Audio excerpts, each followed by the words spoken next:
Au dîner de Noël, devant 20 parents, mon père m'a regardé, quitte ton travail et élève le bébé de ta sœur. Elle est trop occupée. Maman a ajouté, c'est ce que fait la famille. J'ai posé ma fourchette et leur ai dit ce que j'avais vraiment fait pendant 7 ans. La table est devenue complètement silencieuse. Je m'appelle Lorraine Becker. J'ai 42 ans. Pendant 7 ans, j'ai laissé cette table croire que j'étais la fille froide qui s'était enfuie en ville et n'avait rien donné en retour pendant que mon père maintenait tout le monde à flot. Je n'ai pas pleuré. Je ne me suis pas défendu. J'ai posé ma fourchette et j'ai laissé le son voyager d'un bout à l'autre de la table. Puis j'ai dit une phrase sur ce que j'avais vraiment fait pendant 7 ans. Le sourire de mon père s'est arrêté le premier. Ma mère est devenue blanche et 20 parents sont devenus si immobiles qu'on pouvait entendre le déclic du fourneau. Pour comprendre pourquoi, nous revenons à l'hiver où notre entreprise familiale a failli mourir. Avant de vous y ramener, si vous avez déjà été celui qui maintient discrètement une famille unie pendant que quelqu'un d'autre en récolte le crédit, faites-moi une petite faveur et abonnez-vous. C'est ainsi que ces histoires trouvent les personnes qui en ont besoin. Et dites-moi dans les commentaires d'où vous écoutez maintenant. L'hiver où tout a failli se terminer. Le dossier est resté face cachée sur le siège passager tout le long du trajet vers le nord et je ne l'ai jamais retourné une seule fois. C'était un simple dossier en manille, du genre que l'on peut acheter par boîte de cents. À l'intérieur, il y avait la chose la plus chère que j'ai jamais possédée, et je l'avais conduite pendant 2 heures le long de la rive du lac pour pouvoir la donner. Tous les quelques kilomètres, mes yeux se posaient dessus, puis revenaient à la route. Le chauffage poussait de l'air chaud contre mes genoux. Dans la poche de mon manteau, contre ma hanche, la clé en laiton de mon grand-père est restée froide tout le trajet. La façon dont le vieux métal reste froid longtemps après que tout ce qui l'entoure se soit réchauffé. Mon téléphone s'est allumé sur le tableau de bord à 40 minutes de Pearl Harbor. Je l'ai mis en haut-parleur. Tout est prêt pour le matin, Lorraine, c'était Gordon Puy, mon avocat, qui n'appelait jamais après 18 heures sauf si quelque chose importait. Vous êtes sûr de ça? De tout? Je suis sûr. Vous signez à 9 heures et c'est fait. Il n'y a personne qui le fait après. Il a attendu comme les hommes prudents attendent. J'ai rédigé beaucoup de papiers en 30 ans. Je n'ai jamais rédigé cela. Je vous verrai le lendemain de Noël, ai-je dit, et je l'ai laissé partir. Pearl Harbor est le genre de ville où les mêmes familles dirigent les mêmes quais depuis 3 générations, où tout le monde sait à qui appartient quel bateau et quel père a construit quoi. J'y ai grandi. Je suis parti à 18 ans et la ville a décidé que partir était la chose la plus intéressante à mon sujet et elle n'a jamais mis à jour le dossier depuis. Je me suis garé derrière la maison de mes parents, sous l'érable nu, et je suis resté assise avec le moteur qui tournait. Par la fenêtre de la cuisine, je pouvais voir ma mère se déplacer entre la cuisinière et le comptoir. Ma sœur Felicity riant de quelque chose avec un torchon sur l'épaule. De l'extérieur, ça avait l'air chaleureux. De l'extérieur, ça l'a toujours été. Ils pensent que je suis venu les mains vides. Je suis entré par la porte de côté parce que la porte d'entrée était pour les invités, et j'avais cessé d'être une invitée il y a longtemps. La voilà. Mon père ne s'est pas levé. Walt Becker se levait rarement pour qui que ce soit. La pièce venait à lui. Il avait un verre de quelque chose d'ambré à la main et l'aisance particulière d'un homme à la tête de sa propre table. Tu pousses toujours du papier en ville, Laurie? Quelques-unes des tantes ont ri, doucement et automatiquement. La façon dont on rit d'une blague qu'on a entendue si souvent qu'elle est devenue une sorte de météo. Quelque chose comme ça, ai-je dit. Felicity est venue derrière le comptoir et m'a serré dans ses bras avec un bras. La façon dont on serre quelqu'un à qui on a décidé de ne pas trop penser. On ne pensait pas que tu viendrais vraiment, a-t-elle dit. Tu es toujours si occupé avec tes. Elle a agité le torchon. Point feuille de calcul. Je n'aurais manqué ça pour rien au monde, ai-je dit, et ça au moins, c'était vrai. J'ai posé mon sac et j'ai appuyé la paume de ma main à plat contre le bord froid du comptoir de la cuisine. Le granit était le même granit de mon enfance, la même ébréchure près de l'évier. Ma mère a embrassé l'air près de ma joue et m'a demandé si j'avais mangé sans attendre la réponse. Elle est douée pour la paperasse ennuyeuse, notre Lorraine, a dit mon père à la pièce, levant son verre d'un pouce comme si cela réglait quelque chose. Elle l'a toujours été. Elle n'a jamais pu faire grand-chose d'autre avec. Felicity est celle qui peut gérer quelque chose de réel. Douée pour la paperasse ennuyeuse. J'ai porté mon sac à l'étage dans la chambre qui avait été la mienne et qui était maintenant l'endroit où il gardait les décorations hors saison. Il y avait une boîte de couronnes sur le lit et une pile de chaises pliantes contre le mur. J'ai déplacé la boîte de couronnes et je me suis assise. Et pendant un moment, j'ai juste tenu le dossier sur mes genoux et j'ai passé mon pouce le long de son bord fermé. Voici ce qu'il ne savait pas sur la fille qui poussait du papier. Je ne classe pas de facture. Je ne réconcilie pas la petite caisse. Je suis une spécialiste du redressement. Quand une entreprise est à 3 semaines de la fin et que la banque aiguise ses couteaux et que le fondateur ne peut pas dormir, je suis la personne qu'ils appellent. J'achète la dette que personne d'autre ne touchera. Je démonte ce qui est cassé et je décide de ce qui vit.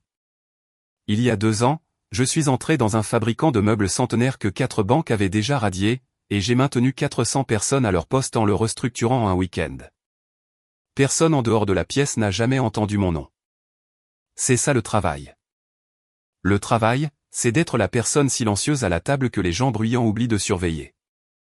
Je répare les entreprises que tout le monde a déjà enterrées. Je suis doué pour être sous-estimé. Ils n'ont aucune idée de ce que ce travail a autrefois sauvé. Le lac a gelé tôt l'hiver. J'ai eu 35 ans et tout le reste aussi. Je me souviens plus du grand livre que du temps qu'il faisait. Mon père m'avait enfin laissé voir les livres. Non pas parce qu'il le voulait, mais parce qu'il n'avait plus d'option, et j'étais la seule de la famille à pouvoir lire un bilan sans bouger les lèvres. J'étais assise au bureau, dans l'arrière-boutique de Becker & Son Marine, sous une seule lampe, et je tournais les pages, et les chiffres empiraient avec chacune d'elles. L'entreprise avait une dette de plus d'1,5 million. L'inventaire des bateaux était financé jusqu'au plafond. 2 mauvaises saisons avaient vidé les caisses, et la ligne de crédit qui avait comblé les lacunes était rappelée d'un seul coup. J'ai tout vérifié 2 fois pour être sûr de ne pas être trop indulgente. Puis j'ai trouvé la partie qui m'a fait tomber l'estomac. Le prêt était garanti par des sûretés croisées. Quelque part au fil des années de refinancement et de paperasse facile, mon père avait mis la maison en gage contre la ligne de crédit de l'entreprise. La maison avec le granit ébréché et l'érable à l'arrière. Si la marina coulait, la banque prenait aussi la maison. Il avait parié le toit sous lequel sa femme dormait sur une bonne saison qui n'est jamais venue et il ne lui avait pas dit et il ne me l'avait pas dit. Et j'étais assise là, à la lumière de la lampe, et j'ai compris qu'il ne se l'était probablement pas pleinement laissé comprendre non plus. La banque en a marre d'attendre, Lorraine. Mon père se tenait dans l'embrasure de la porte du bureau, son manteau encore sur lui, et pour la première fois de ma vie, il n'avait pas l'air certain. Après le nouvel an, ils prennent tout. Les cales, le terrain, la maison. J'ai regardé l'enveloppe sur le bureau. Elle venait de la banque et elle était toujours scellée parce qu'ils n'avaient pas pu se résoudre à l'ouvrir. Après le nouvel an, ai-je dit, ils prennent la maison. Il n'a pas répondu. Il a juste regardé la lampe comme si elle avait dit quelque chose avec lequel il n'était pas d'accord. Puis il m'a dit de ne pas m'en inquiéter, qu'il s'en occuperait, qu'il n'avait pas besoin que je vienne de la ville pour lui parler de sa propre entreprise. Il a pris l'enveloppe scellée du bureau et l'a mise dans la poche de son manteau, non ouverte, comme si la portée la rendait sienne. Cette nuit-là, je me suis assise dans la cuisine de mes parents pendant que ma mère préparait le thé. Et j'ai compris quelque chose qui a changé la forme de tout le problème. Elle n'avait aucune idée. Elle parlait du printemps, de repeindre le porche, d'une croisière qu'elle et mon père pourraient faire si les affaires reprenaient. Elle pensait que la maison était payée. Elle l'avait dit à une voisine il y a des années. Elle ne savait pas que la maison dans laquelle elle nous avait élevés avait été tranquillement mise en gage contre une marina défaillante, qu'une banque pouvait la prendre en janvier. Que son mari portait une enveloppe non ouverte dans son manteau parce qu'il ne pouvait pas supporter de lui montrer le chiffre à l'intérieur. Je l'ai regardé verser le thé et j'ai décidé sur le champ qu'elle n'aurait jamais à le savoir. Ni le danger, ni qu'il en a sorti. Becker & Son Marine a été fondé par mon grand-père avec un seul quai et un hangar en bois l'année de son retour du service. Il l'a construite cale par cale.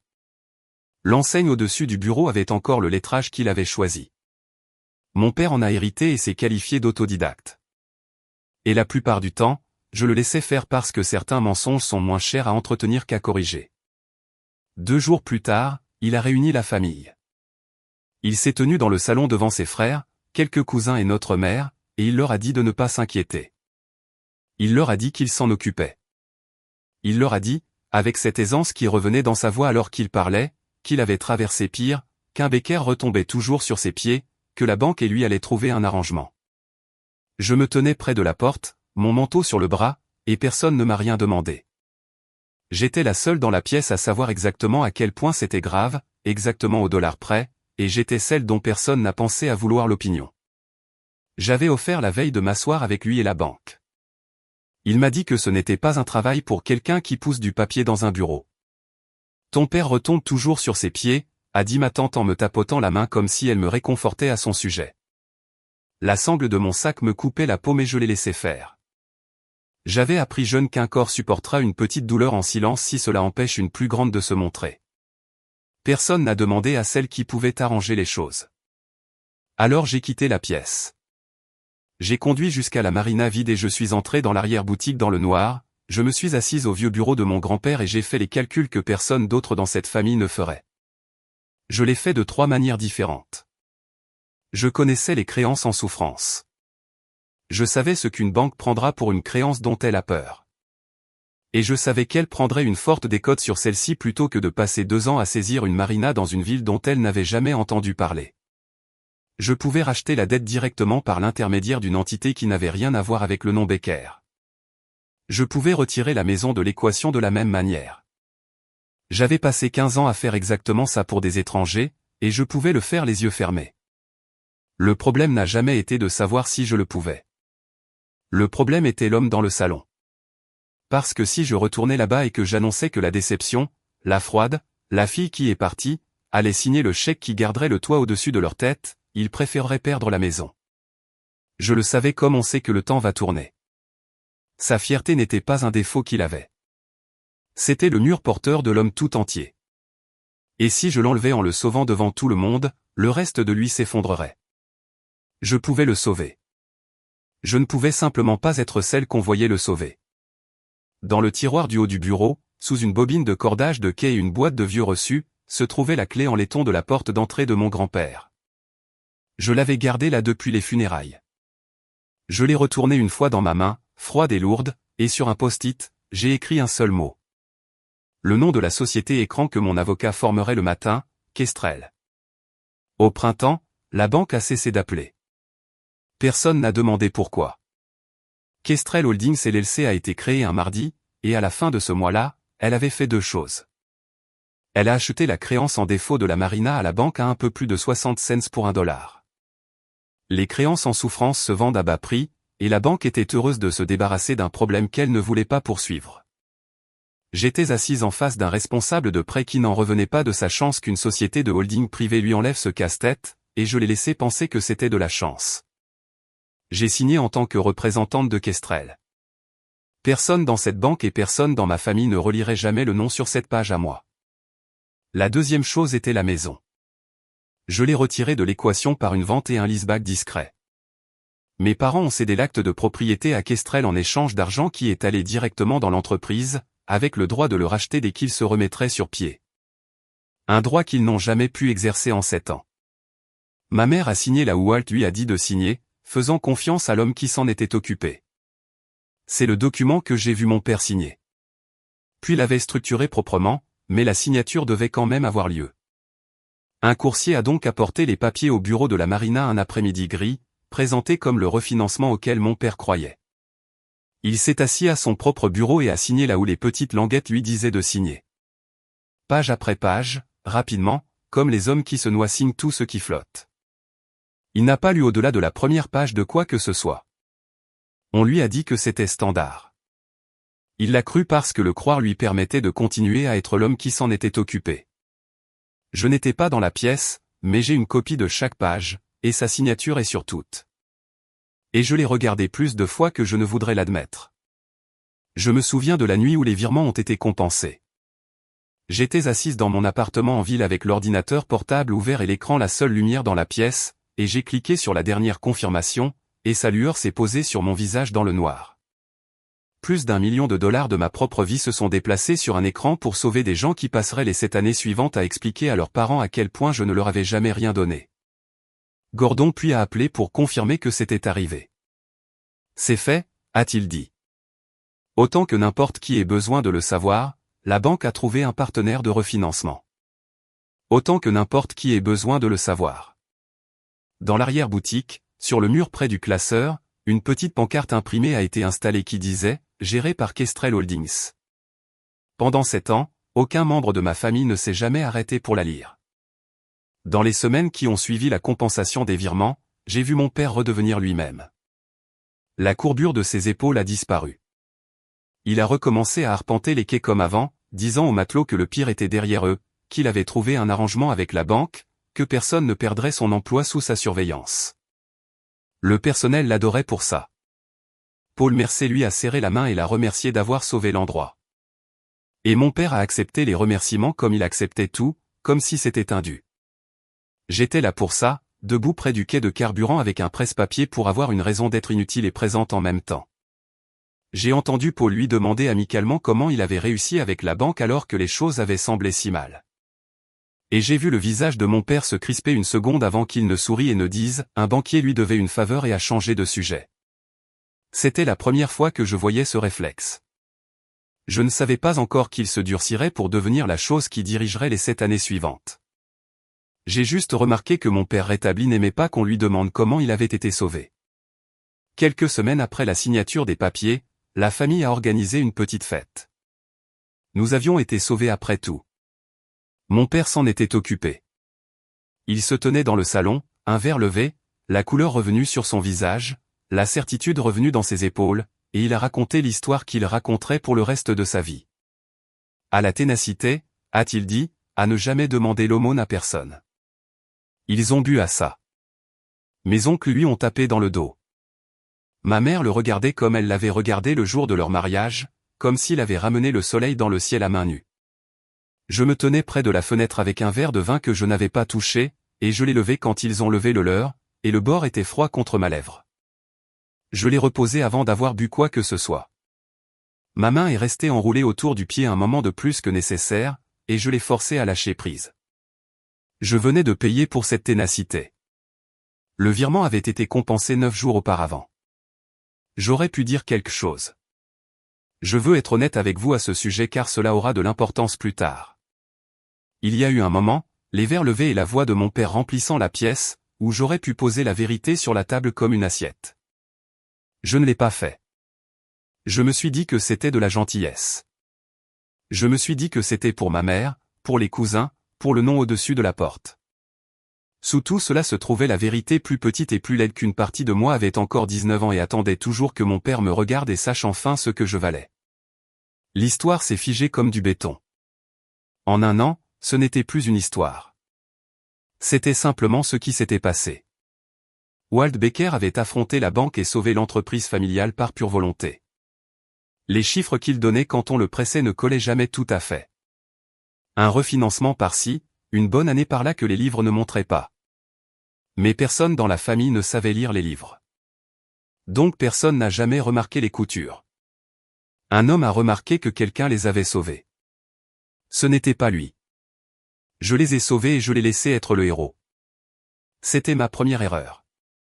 Cet hiver sont venus et sont partis, et à chaque fois, j'étais la fille qui n'avait rien donné. Je veux que vous compreniez à quoi ressemblait réellement ces 7 années. Parce que c'est la partie qui ne tient pas dans un seul moment. Elle vivait dans les espaces entre les moments. Elle vivait à 1h du matin les nuits où le compte de paie de la marina était à découvert et qu'une alerte automatisée allumait mon téléphone et que je me redressais dans mon lit dans le noir et que j'approuvais le transfert qui permettrait à 11 personnes d'être payées le vendredi. Elle vivait dans les relevés trimestriels qui arrivaient dans une boîte postale que je vérifiais seul.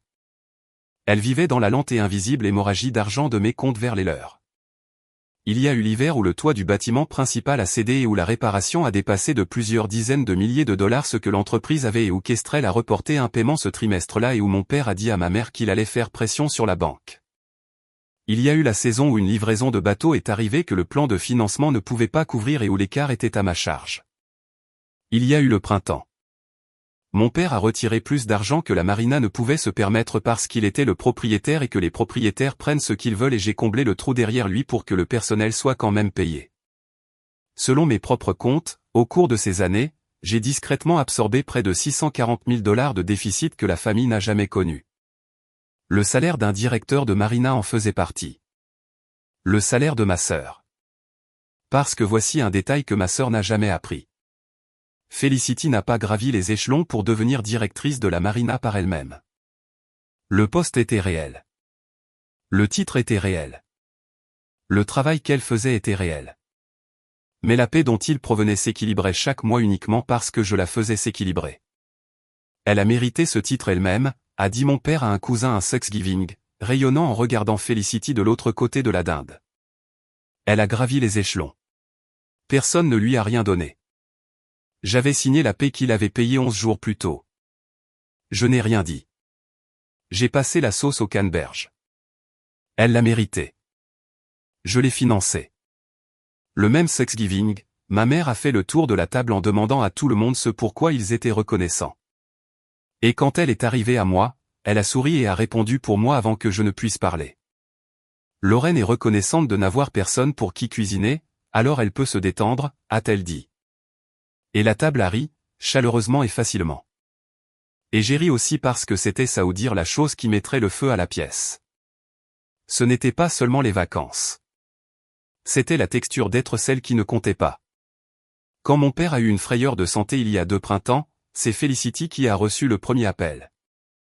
Felicity, qui se tenait à l'avant de la pièce lorsque la famille s'est réunie, et moi, qui ai discrètement payé la facture du spécialiste que la mince assurance de la marina ne couvrirait pas par l'intermédiaire d'une fondation que mon comptable avait créée pour que le nom ne soit jamais retracé. Quand le quai a eu besoin d'être dragué et que l'argent du permis n'était pas là, je l'ai trouvé. Quand un fournisseur a menacé de couper la ligne de bateau pour un compte manqué, j'ai passé un appel en tant que consultant et le compte est redevenu à jour du jour au lendemain et tout le temps, ma propre vie était en suspens. J'ai laissé des relations se terminer parce que je ne pouvais pas expliquer où allait l'argent. J'ai refusé un déménagement à l'étranger parce que la marina avait besoin de moi à proximité et je ne pouvais dire à personne pourquoi un endroit que je ressentais soi-disant avait une emprise sur moi. J'ai bâti une réputation dans mon domaine pour avoir sauvé les entreprises familiales d'autres personnes. Et pas une seule personne de ma propre famille ne m'a jamais posé une seule question sur mon travail, sauf pour faire une blague sur les feuilles de calcul. J'étais devenue très douée pour être à la fois porteuse et invisible. C'est une sorte de fatigue particulière que le sommeil ne touche pas. La marina était l'endroit où j'allais quand je rentrais à la maison, ce qui n'était pas souvent. Et c'est à la marina que j'ai rencontré la seule personne de Pearl Harbor qui ait jamais regardé la situation de travers et y ait vu une forme qui n'avait pas de sens. Paul Mercer travaillait sur les quais depuis 33 ans.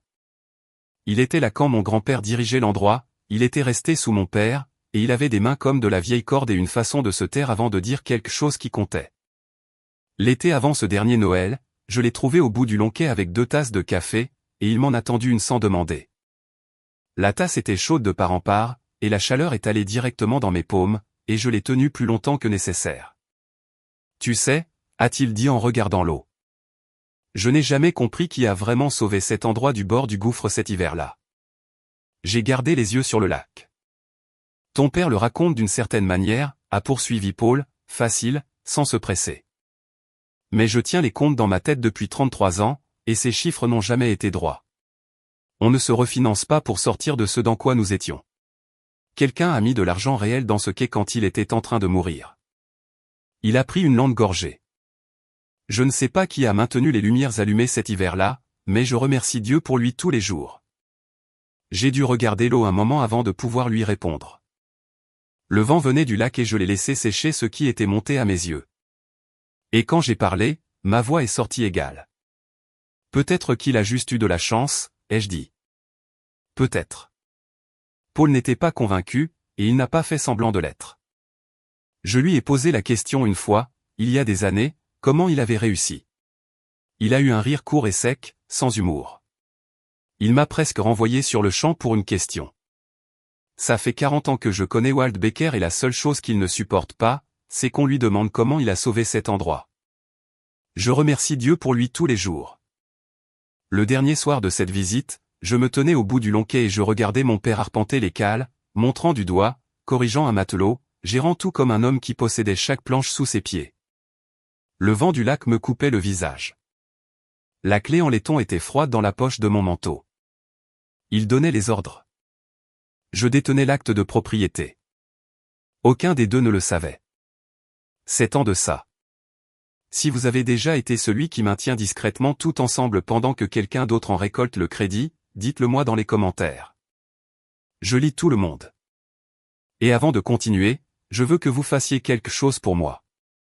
Gardez une question en tête. Que pensez-vous qu'elle a finalement fait de ce dossier? Gardez cette pensée.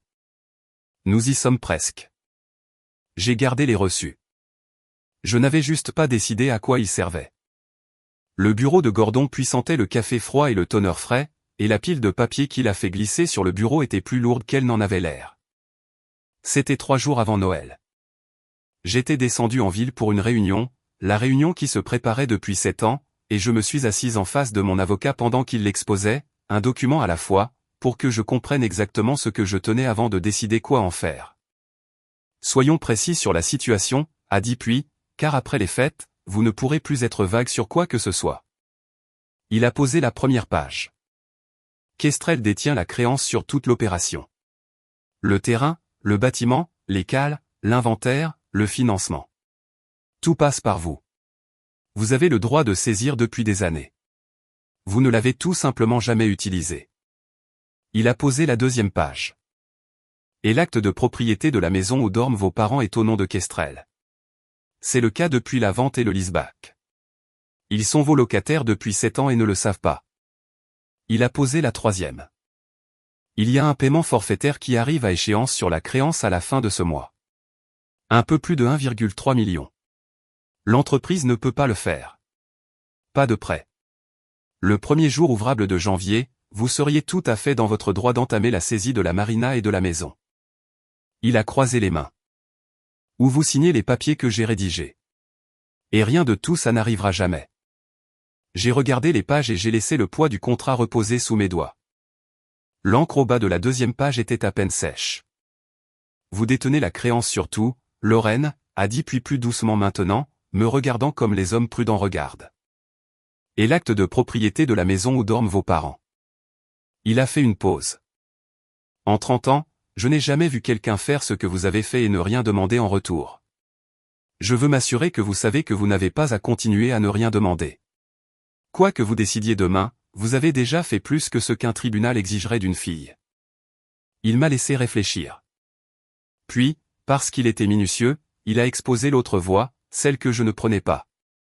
Si je ne faisais rien, a-t-il dit, le paiement forfaitaire arriverait à échéance, l'entreprise ferait défaut, et Kestrel, c'est-à-dire moi, pourrait déposer une plainte en janvier. La marina serait à moi en quelques mois. La maison suivrait. Mes parents recevraient des papiers à la porte de la maison qu'ils pensaient posséder, et toute la ville regarderait le nom Becker s'effondrer. Et mon père apprendrait enfin qui détenait les cartes le jour même où il les perdrait. J'ai regardé cette voie un instant. Je mentirais si je disais qu'une partie de moi n'avait pas envie de la suivre. 7 ans, c'est long pour être invisible. Mais cette voie me maintenait lié à eux. Elle faisait dépendre ma liberté de leur ruine. Et j'étais si fatigué d'être lié à eux. L'autre voie, le dossier, coupait la corde nette. La maison où dorment vos parents. Je n'étais pas venu pour saisir. Je veux que ce soit clair. J'étais venu pour faire le contraire. Ce que j'ai décidé après cet hiver, c'était d'en finir, non pas de prendre, mais de donner. Les papiers dans ce dossier faisaient 3 choses. Ils annulaient toute la dette, chaque centime des 1,3 million et tout ce qu'il y avait en dessous. Ils rendaient l'acte de propriété de la maison à mes parents, sans aucune charge. Et ils libéraient entièrement la créance de Kestrel sur la marina. Le lendemain de Noël, à 9 h du matin, j'allais tout signer et remettre à ma famille l'entreprise et la maison, propre, ne me devant rien. J'ai lissé le bord fermé du dossier avec mon pouce, et mes épaules se sont abaissées d'un demi-pouce comme elles le font quand on pose enfin quelque chose qu'on a porté longtemps. Demain après Noël, j'annule chaque centime et je rends l'acte de propriété, lui ai-je dit. Et puis j'en ai fini. Ils n'auront jamais à savoir que c'était à moi. Il m'a demandé doucement, pourquoi ? Pourquoi tout donner sans même prendre les remerciements ? J'ai pensé à mon grand-père et aux 11 personnes qui se présentaient à ce quai chaque matin et à la version de moi-même qui pourrait enfin cesser de vérifier une boîte postale et commencer à dormir toute la nuit. Parce qu'alors c'est fini, ai-je dit. Parce que la marina était à lui et qu'il s'agit des gens qui s'y présentent, pas de moi. Et parce que je préfère partir propre que de passer une année de plus liée à une famille qui ne sait pas que je suis la corde. Il n'a pas discuté. Il a rassemblé les pages et les a glissées dans le dossier que j'emporterai vers le nord. Ils n'ont jamais eu à savoir que c'était à moi. Si le plan était de tout donner en silence, vous vous demandez peut-être comment ça s'est terminé comme ça, à une table de dîner devant 20 personnes, avec le sourire de mon père mourant sur son visage. Moi aussi, ce matin-là. Je n'avais rien prévu de tout ça. Je suis entré dans cette maison pour tout leur donner. Ils avaient d'autres plans. Le matin de Noël, mon téléphone s'est allumé sur la table de nuit avant que je ne sois complètement réveillé, et la première chose que j'ai vue était le rappel que j'avais mis des semaines auparavant. Pérou, 9h, 26 décembre. J'ai retourné l'écran face contre la table. Sous mon pouce, le verre était encore chaud de la lumière. En bas, je pouvais entendre la maison se réveiller autour de moi. Le cliquetis des casseroles, la voix de ma mère, celle plus lourde de mon père, le son aigu et brillant de ma sœur, et le son plus mince d'un nouveau-né. Je suis resté allongé un moment avec le téléphone chaud sous ma main, et la clé froide déjà dans la poche du manteau que j'avais accroché à la porte. Demain, ça cesse d'être à moi. Je devais juste survivre à un dîner. J'ai pris le dossier sur la commode et je suis descendu pour passer mon dernier Noël en tant que la déception silencieuse de la famille. La journée s'est déroulée comme ces journées-là. Il y avait trop de nourriture et pas assez de chaises et un arbre avec 40 ans d'ornements dépareillés. Ma sœur Felicity flottait à travers tout ça avec le bébé sur la hanche, rayonnante, épuisée, on lui a dit une douzaine de fois à quel point elle avait l'air bien pour 6 semaines après l'accouchement. Mon père présidait. Ma mère orbitait autour de la cuisine. Et je me suis rendu utile de petites manières invisibles que personne ne remarque jusqu'à ce qu'elles s'arrêtent. Laurie, ça ne te dérange pas. Ma mère m'a tendu une pile des bonnes assiettes sans lever les yeux. Tu ne fais rien d'important. J'ai porté les assiettes à la salle à manger. La bonne porcelaine était froide contre mes paumes, le même motif que nous avions utilisé toute ma vie, une fine ligne dorée autour de chaque bord. Je les ai disposées une par une, et j'ai écouté. Dans la pièce voisine, mon père racontait au nouveau mari d'un cousin, un homme qui ne l'avait jamais entendu auparavant, l'histoire. L'hiver où l'entreprise a failli mourir. Comment il avait affronté la banque. Comment un bécaire trouve toujours un moyen. Le jeune homme a fait les bruits impressionnés qu'il fallait. La voix de mon père a enflé pour la partie qu'il aimait le plus, la partie où sa propre ténacité nous a tous sortis du pétrin. Et je l'ai entendu dire à nouveau le mot « aumône », comme il l'introduisait toujours, et j'ai posé une assiette très soigneusement pour qu'elle ne fasse pas de bruit. Je me tenais avec une assiette dans chaque main et j'ai senti le vieux poids familier s'installer sur mes épaules. Le genre que vous vous habituez tellement à porter que vous oubliez qu'il est là jusqu'à ce que quelqu'un ajoute une once de plus. Vous ne faites rien d'important. Paul Mercé est passé en fin d'après-midi pour déposer un cadeau comme il le faisait chaque année. Il m'a trouvé dans le hall d'entrée et m'a pressé un petit paquet mou dans les mains et sous son bras se trouvait autre chose, quelque chose de plat et d'usé. C'était dans l'arrière-boutique, a dit Paul. Il m'a tendu la chose plate. C'était le vieux journal de bord de la marina de mon grand-père. La couverture devenue douce comme du tissu au coin, le cuir usé et pâle là où sa main l'avait tenu. J'ai pensé qu'il ne devrait pas rester dans un tiroir. J'ai pensé que de tout le monde, tu le voudrais. J'ai passé mon pouce sur le coin mou de la couverture. Chose amusante, a dit Paul en baissant la voix, jetant un coup d'œil vers le salon où l'histoire de mon père roulait toujours. Chaque année à cette époque, quelqu'un évoque cet hiver-là, et chaque année, ton père met fin à la conversation en moins d'une minute, change de sujet, prend cet air. Il a secoué lentement la tête. Ça fait 7 ans maintenant. Comme s'il y avait quelque chose dedans qu'il ne voulait pas qu'on trouve. Quelque chose qu'il ne voulait pas qu'on trouve. C'était Paul, pas ma famille, qui continuait de me donner la vérité. Un homme qui n'avait jamais vu les livres, qui connaissait simplement la forme d'un dollar honnête et savait que celui-ci n'en était pas un. Il m'a brièvement pressé l'épaule en sortant, comme il le faisait. Et puis il est parti dans le froid, et j'étais seul dans le couloir avec le journal de bord doux et usé dans les mains, et le bruit de la fête qui s'échappait à travers le mur. J'ai ouvert le journal de bord à la première page. L'écriture de mon grand-père était là, penchée et sur, une liste de numéros de cale et de noms d'une année avant ma naissance. Il avait construit la chose une entrée honnête à la fois. Il n'aurait pas reconnu l'histoire qu'on racontait à son sujet dans la pièce voisine. Je suis allé m'asseoir sur la première marche de l'escalier avec le journal de bord sur mes genoux et le dossier sur la marche à côté de moi. Et pour la première fois en 7 ans, je me suis permis de regarder carrément ce que j'étais sur le point de faire. J'étais venu pour tout donner.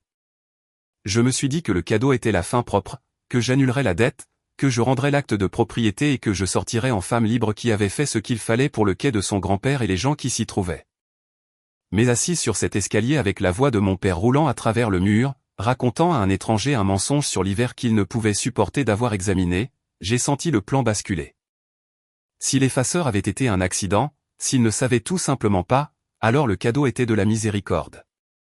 Mais s'il l'avait construit exprès, année après année, avait renvoyé un homme bon pour une question, avait appris à 20 parents à me voir comme celle qui ne donnait rien précisément pour que personne ne regarde jamais de trop près qui avait réellement donné. Alors le cadeau n'était pas de la miséricorde. Le cadeau était la dernière brique du mur. Je suis venu pour le donner. Pour la première fois, je me suis demandé si je devais le faire. J'avais prévu de leur faire un cadeau. Je n'avais pas prévu qu'on me demande de disparaître. La bonne porcelaine captait la lumière des bougies et 20 Becker se sont assis pour le dîner de Noël. C'était la table complète, les 2 rallonges, des chaises dépareillées traînées de chaque pièce. Mon père en bout de table où il s'asseyait toujours, couteau à découper à la main comme un sceptre, ma mère à sa droite, mes oncles, mes tantes, les cousins et leurs conjoints et les enfants des cousins. Félicity près du milieu avec le bébé dans un couffin à ses pieds et moi sur le long côté, le dossier posé sur mes genoux sous la nappe où personne ne pouvait le voir. La salle à manger était chaude de corps et de nourriture. La vapeur des plats montait à mon visage, et quelque part sous toute cette chaleur, contre ma hanche, la clé en laiton dans la poche de mon manteau restait froide. Mon père s'est levé pour découper et pour parler car pour lui, c'étaient les mêmes actes. Il a dit à la table de regarder autour d'eux ce que nous avions. Il leur a dit que c'était ce qui comptait, la famille. Tous sous un même toit. Les cousins ont murmuré. Un oncle a levé son verre. Et puis, comme il trouvait toujours un moyen de le faire, il est revenu à lui-même. Vous savez de quoi je suis le plus fier, a-t-il dit, travaillant le couteau à travers le rôti. Cette famille n'a jamais pris l'aumône. Ni du gouvernement, ni d'une banque, ni de personne. Nous tirons notre propre poids. Chacun d'entre nous. Il y a eu un hiver, certains d'entre vous s'en souviennent, où tout cela aurait pu couler. Et je vais vous dire, je n'ai pas dormi, mais je n'ai pas abandonné. Et je n'ai rien demandé à personne. C'est comme ça qu'on garde ce qui est à nous. Un grondement chaleureux d'accord a fait le tour de la table. Le nouveau mari, à 2 places de moi, semblait sincèrement ému. Nous tirons notre propre poids, a-t-il dit. J'ai regardé mon assiette. J'ai pensé aux 640 000 $. J'ai pensé aux 1,3 million qui arrivait à échéance dans 6 jours. J'ai pensé à l'acte de propriété dans le dossier sous la nappe avec l'adresse de cette maison dessus et le nom de Kestrel sur la ligne du propriétaire. J'ai gardé mon visage impassible car j'avais eu 7 ans de pratique pour garder mon visage impassible. Le dîner s'est poursuivi autour de moi comme ces dîners le faisaient toujours. Ma mère allait et venait le long de la table, s'assurant que tout le monde avait ce dont il avait besoin, remplissant le verre de mon père avant qu'il ne soit vide, riant de ses histoires sur commande comme elle en avait ri pendant 40 ans. Lorsqu'un cousin lui a demandé comment elle gérait un si grand repas chaque année, elle a balayé la question et a dit qu'elle avait de l'aide, et ses yeux se sont posés sur moi une demi-seconde et la table a compris que l'aide était la fille qui ne faisait rien d'important. Mon père a tenu le crachoir. Il a raconté l'histoire de la tempête qui a emporté l'ancien hangar à bateau et comment il l'a reconstruit lui-même, bien que je sache qu'il l'avait fait faire. Il a dit au nouveau mari que le secret d'un mariage et d'une entreprise était la même chose, ne jamais laisser personne vous voir transpirer. Le jeune homme a hoché la tête comme s'il recueillait de la sagesse. Un oncle a levé un verre à l'homme qui maintenait cette famille debout. Et ils ont tous bu. Et j'ai levé mon verre d'eau et je l'ai reposé sans boire, comme je le faisais toujours. Félicity était assise au milieu de tout ça, rayonnante, la nouvelle mère, celle qui avait tout fait correctement. Et le couffin à ses pieds contenait la seule personne à cette table à qui on n'avait jamais raconté l'histoire. À table, ma sœur Félicity a sorti le bébé du couffin, s'agitant. Et puis, parce qu'elle avait les mains pleines et que son vin était versé, elle a fait ce qu'elle avait fait toute la journée. Tiens, a-t-elle dit, se penchant, tendant le bébé vers moi. Tu ne fais rien. Prends-la 1 minute. J'ai pris ma nièce. Elle s'appelait Hattie. Elle avait 6 semaines et ne pesait presque rien. Elle a cherché une fois contre mon épaule, puis est restée immobile, sa petite tête chaude s'installant dans le creux de mon cou, sa respiration lente contre mon col. La chaleur d'elle a traversé mon chemisier et ma peau. Et pendant une seconde déloyale, je me suis laissé sentir à quel point il serait facile de l'aimer. Regardez ça, a dit une tante, ravie. Elle a un don naturel avec le bébé. Et puis, dans le même souffle chaleureux, sans avoir la moindre idée de ce qu'elle faisait. Dommage qu'elle n'ait jamais eu les siens. Dommage qu'elle n'ait jamais eu les siens. J'ai serré Adi un peu plus près et j'ai senti le petit poids de sa montée et de sa descente, et je n'ai pas laissé mon visage changer. C'est un cousin plus âgé, à 3 places de moi, qui a mis le feu aux poudres sans le vouloir. Il en était à son 2e verre et se sentait expansif, et l'histoire de mon père lui était restée en tête. Walt, tu dois la raconter correctement, a-t-il dit. Cet hiver-là, tu as sauvé la Marina. Comment as-tu vraiment réussi? J'ai entendu des bribes, mais je n'arrive jamais à tout comprendre. Le changement chez mon père a été instantané. On m'en avait parlé. Je n'avais jamais vu ça se produire. C'est de l'histoire ancienne. Il n'a pas levé les yeux du rôti, et sa voix est sortie plate et rapide, une porte se refermant. On n'a pas besoin de remuer ça. On mange. Trop vite. Un battement trop vite. La façon dont un homme répond à une question à laquelle il s'est préparé toute sa vie. On n'a pas besoin de remuer ça trop vite. Le cousin a haussé les épaules et a laissé tomber, se servant des pommes de terre. La table a continué, mais je l'avais vue maintenant de mes propres yeux. La chose que Paul avait décrite, le réflexe d'un homme gardant une tombe. Ce n'était pas un accident. Ça n'avait jamais été un accident. Puis mon père a posé son verre et m'a regardé droit dans les yeux. Pendant que nous sommes tous ensemble, a dit mon père, il y a quelque chose qui devrait être réglé. La table s'est tue, comme une pièce se tait lorsque l'homme à sa tête change de ton. Il a posé le couteau à découper sur le plat. Il m'a regardé sur toute la longueur de la table, au-delà des bougies, de la bonne porcelaine et de 20 membres de notre famille. Et sa voix était calme, raisonnable et certaine. Quitte ton travail et élève le bébé de ta sœur. Elle est trop occupée. Pendant une seconde, je n'étais pas sûr d'avoir entendu. Les bruits de la pièce, les fourchettes, les conversations à voix basse, le petit souffle du bébé contre mon cou. Tout semblait se retirer comme l'eau qui se retire avant une vague. Ma mère a hoché la tête à côté de lui. C'est ce que fait la famille, a-t-elle dit doucement, comme si elle disait quelque chose de gentil. Plus bas sur la table, un oncle a émis un son approbateur. Ça a du sens, a-t-il dit. Felicity a le bébé et la Marina. Et Laurie, tu es bien, tu n'es pas attaché. Tu peux travailler de n'importe où ou ne pas travailler. Peu importe. La famille d'abord. Un cousin a convenu que c'était pratique, vraiment, quand on y pensait. Une autre tante a dit qu'elle avait toujours pensé que je serais doué avec les enfants. Sur ce ton qui signifie, c'est dommage que je me sois gâché. Felicity m'a regardé avec une expression presque reconnaissante, déjà certaine de la réponse. Me remettant déjà mentalement les biberons, les tétées nocturnes et le reste de ma vie. Tu es si doué avec elle, a dit Felicity doucement, comme si cela réglait la question.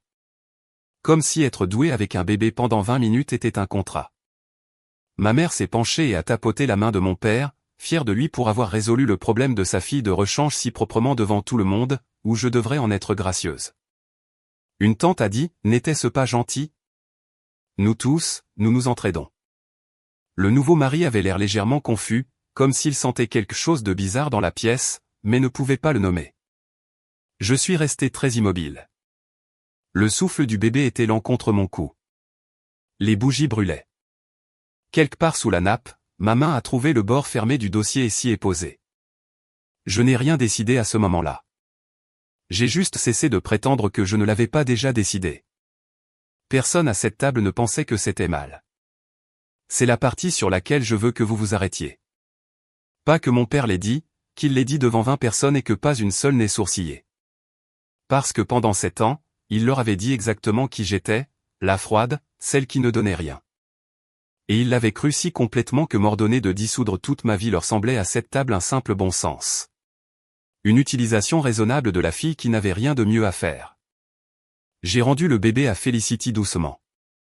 Je me suis assuré que Adi était bien installé contre la poitrine de sa mère avant de lâcher prise, car rien de ce qui allait se passer n'était la faute du bébé. Puis j'ai posé ma fourchette sur le bord de mon assiette. Les dents ont touché la porcelaine avec un petit son clair et je l'ai laissé là. Je ne me suis pas précipité pour combler le silence. J'ai passé ma carrière à apprendre que la personne qui peut rester le plus longtemps dans une pièce silencieuse est celle qui la contrôle. Alors, j'ai laissé le silence s'étirer, 1 seconde, 2, 3, jusqu'à ce qu'il commence à sembler que quelque chose n'allait pas, jusqu'à ce que les gens s'agitent sur leurs chaises, se regardent et attendent. Dans l'embrasure de la porte de la cuisine, j'ai vu Paul Mercer. Il était resté pour aider ma mère avec quelque chose, et maintenant il se tenait très immobile avec un torchon dans les mains, regardant. Avant de répondre à ça, papa, ma voix était égale, et elle a porté jusqu'au bout de la table. Pourquoi ne racontes-tu pas à tout le monde comment tu as sauvé la Marina cet hiver-là? Toute l'histoire. La version exacte. Il a raconté sa version, puis j'ai raconté la mienne. Tu veux l'histoire? Mon père a posé le couteau à découper et a étendu les mains sur la table, généreux, certain, jouant pour la salle qu'il pensait être encore la sienne. Très bien. Cet hiver-là, la banque voulait tout. Et je suis allé là-bas et je les ai regardés dans les yeux. Et je leur ai fait un marché que personne d'autre n'aurait pu faire. C'est comme ça qu'un homme s'occupe de sa famille. On ne se plaint pas. On ne demande pas d'aide. On règle ça soi-même. Il s'est retourné vers moi, satisfait. La banque nous a refinancés, a dit mon père, et il y avait un tranchant sous l'aisance. Maintenant, je l'ai négocié. J'ai maintenu cette famille unie. Je ne vois pas ce que ça a à voir avec. J'ai atteint sous la nappe, j'ai sorti le dossier et je l'ai ouvert sur la table devant moi. J'ai sorti la première page et je l'ai fait glisser vers le centre, là où la lumière des bougies pouvait l'atteindre. Le partenaire de refinancement avait un nom, papa, ai-je dit, Kestrel Holdings. Il a jeté un coup d'œil à la page. Il ne comprenait pas encore. Personne ne comprenait. Kestrel, c'est moi. Le cousin à côté de moi s'est penché pour regarder. Mon père a ri. Un son court, mais sa main a quitté son verre de vin et s'est aplati sur la table. C'est n'importe quoi, a-t-il dit. C'est une sorte de coup de paperasse de la ville. J'ai fait glisser la page suivante. La créance. C'est le prêt que vous pensez que la banque a refinancé. Kestrel l'a racheté cet hiver-là à prix réduit pendant que vous disiez à tout le monde que vous vous en étiez occupé. J'ai posé la suivante. Ce sont 7 ans de paiement. Chaque virement. Chaque trimestre où la Marina était à découvert et où un paiement a été reporté. C'était moi qui le reportais. Une autre page. C'est la réparation du toit que vous avez dit avoir arraché à la banque. Il n'y avait pas de banque. C'était moi. Les pages s'étalaient maintenant sur la bonne porcelaine, entre les bougies et la saucière. Et la table était devenue très silencieuse. J'ai sorti les confirmations de virement.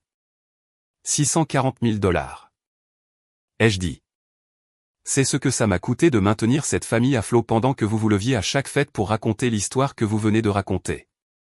Tu penses que tu peux entrer ici avec un dossier et réécrire toute ma vie? La voix de mon père a grimpé et à côté de lui, un oncle a posé une main sur son bras pour le calmer. Il l'a repoussé. Rien de tout ça ne signifie ce qu'elle vous dit. Ça signifie qu'elle a toujours été douée pour faire du papier. Dites ce qu'elle veut. J'ai posé les pages suivantes quand même. Le financement de l'inventaire, la ligne de crédit, chacun avec le nom de Kestrel là où le nom du prêteur devrait être. Puis j'ai posé l'acte de propriété. Vous êtes assis dans une maison avec mon nom sur l'acte, ai-je dit simplement, et je l'ai dit où tout le monde pouvait le voir. Kestrel l'a acheté l'hiver où la banque est venue la chercher parce que vous l'aviez mise en gage contre l'entreprise sans jamais le dire à maman. Vous vivez ici en tant que mes locataires depuis 7 ans. J'ai posé mon doigt sur la ligne de signature au bas de la plus ancienne page. C'est votre signature, papa? Juste là. Vous l'avez signé vous-même. Vous n'avez juste jamais lu au-delà de la première page. Mon oncle Dal a tendu la main sur la table et a pris l'acte. Dal Becker est le frère aîné de mon père, un homme en qui toute cette famille a confiance pour tout ce qui concerne l'argent ou la terre. Et la pièce l'a regardé tenir la page à la lumière des bougies et se taire. Il a regardé le sceau de l'enregistreur du comté. Il a regardé la date. Il a regardé la signature pendant un long moment. Walt. La voix de Dal est sortie basse et étrange. Pas en colère, juste stupéfait. C'est vrai. C'est le sceau de l'enregistreur. C'est ta signature. C'est la maison. Dal a posé l'acte comme s'il était brûlant. Il ne m'a pas regardé. Il a regardé son jeune frère et quelque chose dans la façon dont il l'a regardé a changé toute la pièce parce que Dal était celui en qui ils avaient tous confiance pour la terre et l'argent et Dal venait de dire que c'était vrai. L'oncle qui avait porté un toast à mon père 1 heure auparavant s'est lentement rassis sur sa chaise. Le cousin qui avait dit que c'était logique que j'abandonne ma vie est devenu silencieux et a trouvé quelque chose d'intéressant dans son assiette. Le nouveau mari, qui avait été si ému par le discours sur l'aumône, a regardé de mon père au page et inversement, faisant le calcul que tout le monde à la table faisait soudainement, que l'homme qui venait de leur faire la leçon sur le fait de ne jamais accepter d'aide l'avait accepté dans l'ombre pendant 7 ans de la fille qu'il traitait d'inutile. J'ai regardé 20 personnes reconstruire les 7 dernières années dans leur tête, tout en même temps, en silence. Walt, c'est vrai. La main de ma mère était allée à sa bouche. Plus bas sur la table, Felicity fixait les pages, et je l'ai vu trouver celle avec la paix dessus, et je l'ai vu comprendre en temps réel que le travail dont elle avait été si fière avait été payé sur un compte que sa sœur empêchait de se vider. Son visage a fait quelque chose de compliqué, et je me suis forcé à détourner le regard, car il y avait une autre chose sur la table, et c'était la chose la plus importante. La dernière série de papiers se trouvait dans le dossier, non signé. Les papiers que j'étais venu signer le matin. Mon père a cherché la certitude qu'il avait portée pendant 7 ans. Je ne l'ai pas laissé y arriver. Tu ne nous as pas sortis d'affaire, ai-je dit. La table était maintenant complètement silencieuse. 20 personnes et pas un son. Je l'ai fait. J'ai gardé ma voix plate et calme et j'ai cessé de l'appeler papa. J'ai acheté la dette, Walt. J'ai sauvé cette maison. J'ai porté cette famille pendant 7 ans pendant que tu te levais à chaque fête et que tu me traitais de celle qui ne donnait rien. Je l'ai regardé et il n'y avait plus rien de chaleureux dans la façon dont je disais son nom parce que son nom était tout ce que je lui donnerais maintenant. Tu savais que les chiffres ne collaient jamais.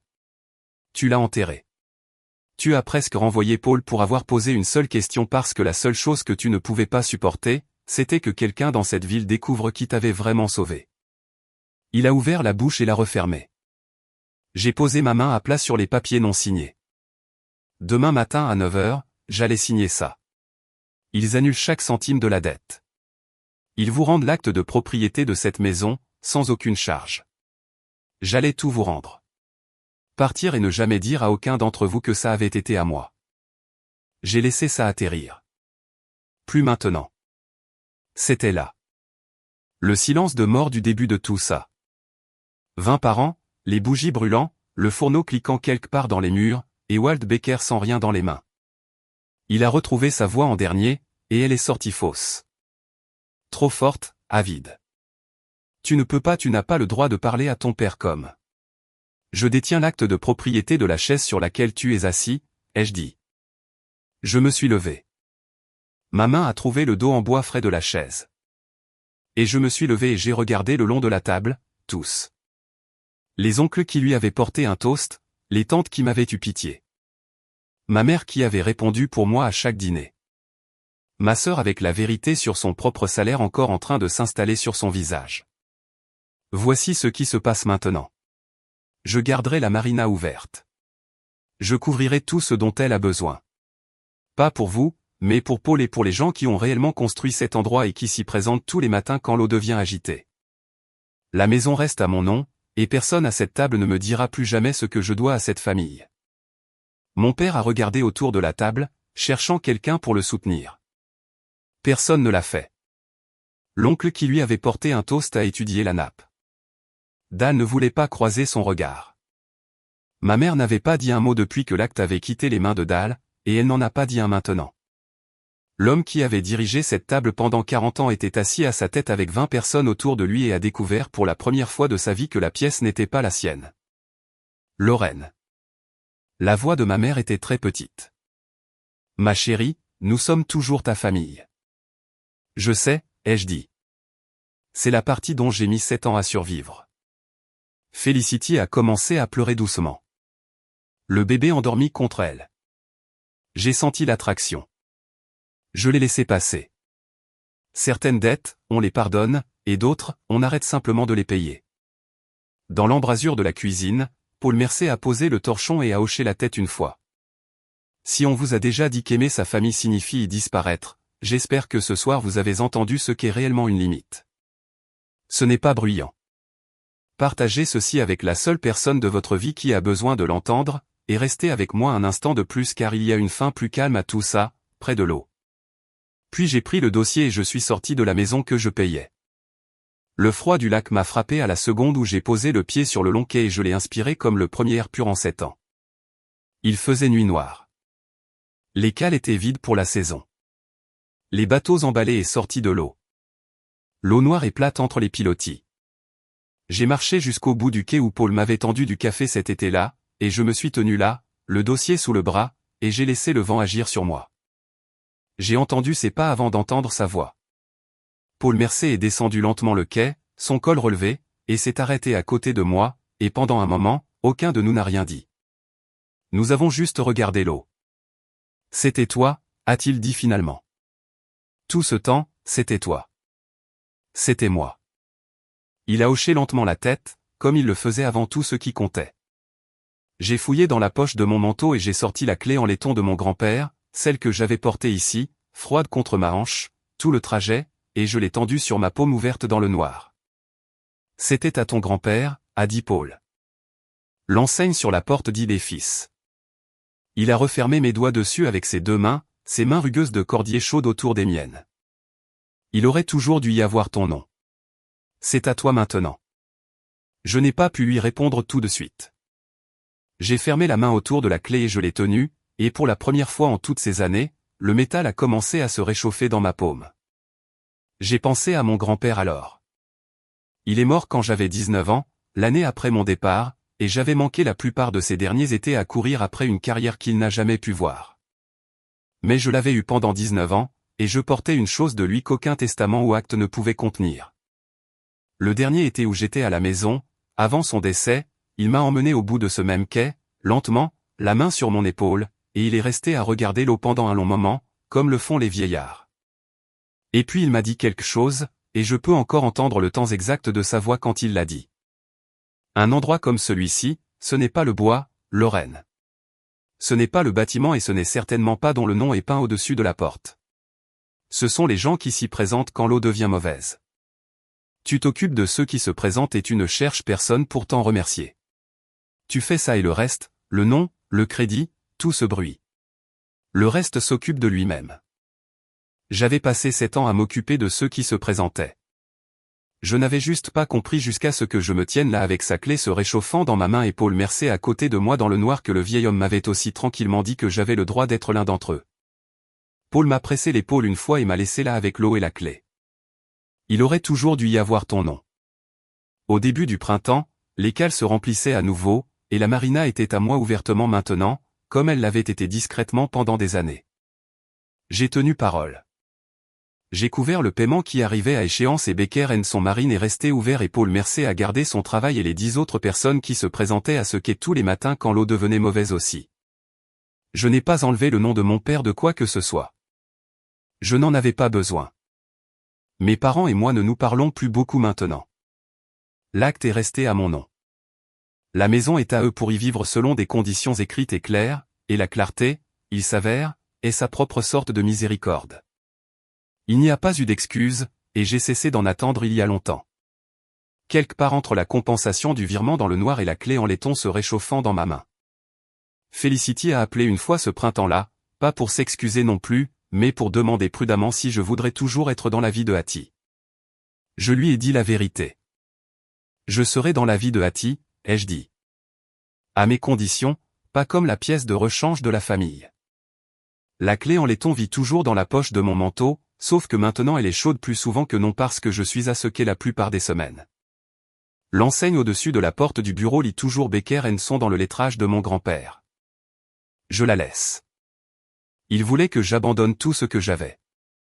Ce qu'aucun d'entre eux n'a jamais su, c'est que j'avais déjà décidé de tout leur donner, tranquillement, complètement, sans rien demander, jusqu'au moment où ils ont fait de la disparition le prix à payer. Alors je l'ai gardé à la place. La marina, la maison, les reçus, la vérité, le et je l'ai gardé.